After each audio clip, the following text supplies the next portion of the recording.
নাহমাদুহু ওয়া নুসাল্লি আলা রাসূলিহিল কারীম আম্মা বা'দ। আখিরি চাহার সুম্বা। আজ আখিরি চাহার সুম্বা। আখিরি চাহার সুম্বা একটি ফার্সি শব্দ। আখিরি অর্থ শেষ, চাহার সুম্বা মানে বুধবার। সফর মাসের শেষ বুধবারকে আখিরি চাহার সুম্বা বলা হয়।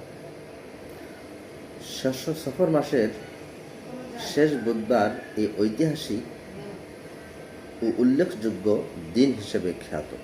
এই দিনটি ইসলামের ইতিহাসে আখিরি চার সুম্বা নামে খ্যাত। সমগ্র মুসলিম জাহানের জন্য এই দিনটি চিরস্মরণীয় হয়ে থাকবে। জীবনের শেষ প্রান্তিকে নবীজি মুহাম্মদ রাসূলুল্লাহ সাল্লাল্লাহু আলাইহি সাল্লাম রোগে আক্রান্ত হয়ে পড়েন এবং ক্রমেই তার রোগ বৃদ্ধি পেতে থাকে। কিন্তু এই দিনে তিনি একটু সুস্থ বোধ করেন।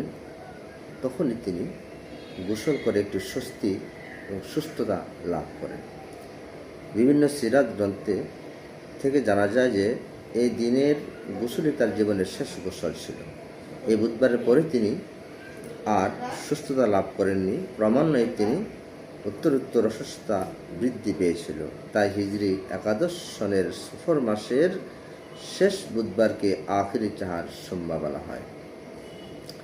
তাজকিরাতুল আওরাত কিতাবে বর্ণিত আছে যে সফর মাসের শেষ বুধবার অর্থাৎ আখিরি চার সোমবার দিনে প্রত্যুষ গোসল করে সূর্যোদয়ের পর নিচের নিয়মে 2 রাকাত নফল নামাজ আদায় করলে মহান আল্লাহ পাক তার আমল নামায় বহু রাকাত নফল নামাজের সওয়াব দান করেন।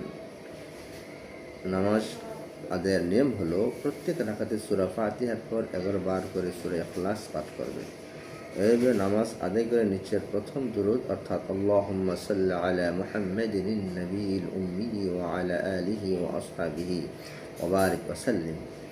আওরাদ রাকাতে এই দুরূদ আল্লাহুম্মা সররিফ আন্নি সুআ হাযাল ইয়াওম ওয়া আ'সিমনি মিন সুইহি ওয়া নাজ্জিনি আম্মা আসাবা ফীহি মিন নুহুসাতিহি ওয়া কুরবাতিহি বিফadlik ইয়া দাফি'আশ শুরুর ওয়া ইয়া মালিকান নুশুর ইয়া আরহামার রাহিমিন ওয়া সাল্লাল্লাহু আলা মুহাম্মাদিন ওয়া আলিহিল আমজাদি ওয়া বারিক ওয়া সাল্লিম।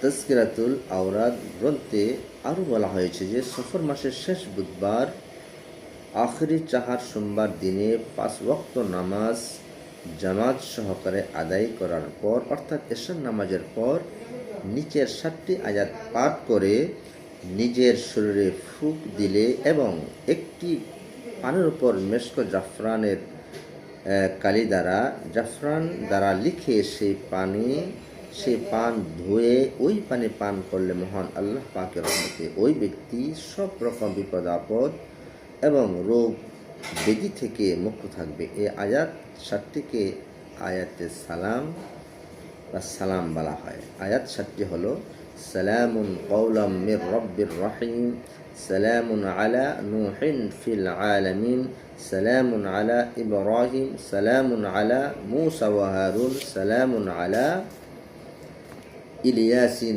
সালামুন আলাইকুম তিবতুম ফাদখুলুহা খালিদিন, সালামুন হিয়া হাত্তা মাতলাইল ফাজর।